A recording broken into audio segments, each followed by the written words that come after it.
Our first one is about hiring decisions. Tom, currently recently launched my startup. I'm looking to hire for B2B sales manager.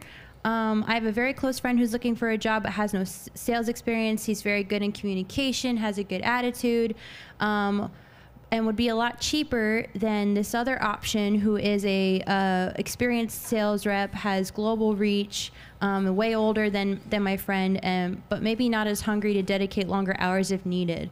Who should I go with? Okay, so fantastic, great question. So medium-sized business, looking for a head of business development, a head of sales. Option one, a lot of experience, is going to want a higher base salary. Option two, enthusiasm, committed, willing, but not a lot of experience left.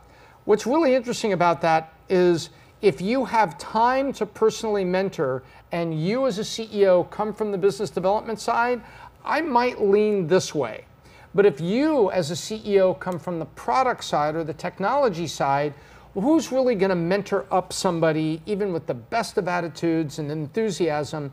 You probably need to lean toward experience so that you bring good technical selling skills, business development skills in, and then you inoculate them with all your product knowledge and what differentiates you. And then as a leader, you don't let them discount too much. Do you see the balance there you got to take? So really part of it comes down to who are you in this equation?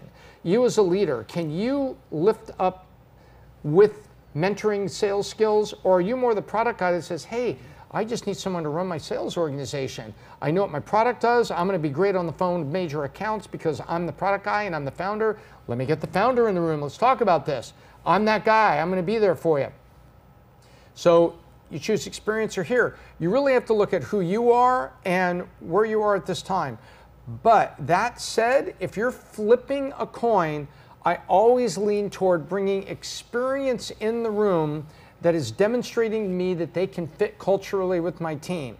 Because if I just bring in culture and I have to train on skills and everything, early stage companies, you don't always have the luxury of time.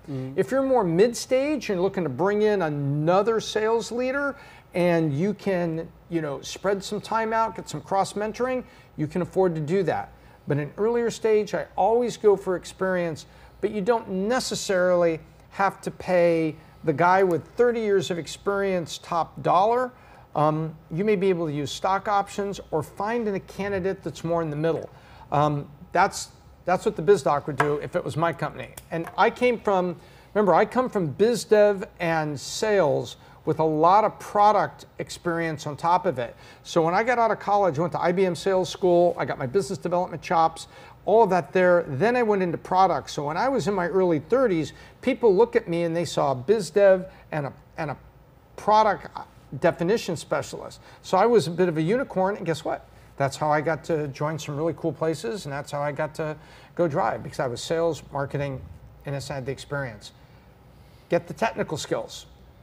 Yeah, add those. For sure. And like you said too, there's always a cost associated, either it's time or it's money. So what are you more willing to spend? And speed. Yeah. Time, speed, money. Which two can you afford to pick? Yep.